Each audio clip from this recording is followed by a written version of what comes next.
So the process of rigging up one of these offshore boards is pretty simple.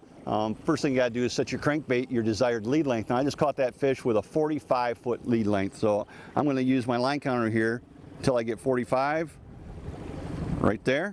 All right, now I'm good there. Now what I need to do is grab my planer board. And the way the offshore boards come from the factory these days, they're set up for exactly what I'm gonna talk about. They come with the orange OR19 release on the front. They come with a red OR16 release at the back.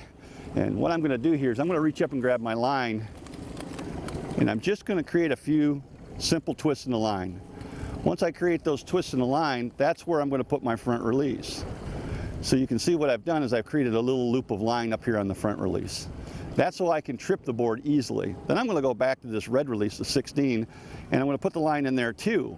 And the 16 is unique in that it has a pin in it that's designed not as a release but as a clip to hold the line. So, and I also have a little bit of slack in here. The reason I need that slack in here is our boards are equipped with tattle flags, and that slack allows the tattle flag to work. So now that this is all set up, I can put it in the water, I can let it straight back out the back of the boat until it's far enough away, it's not going to incorporate or get entangled in any of these other inside or middle boards, and then swing it around to the outside right where it came from. And that's exactly what we're going to do. So basically I'm just going to drop it in there. The board is ballasted so it rides upright when it floats. And I'm just going to let it slide straight back out the back of the boat.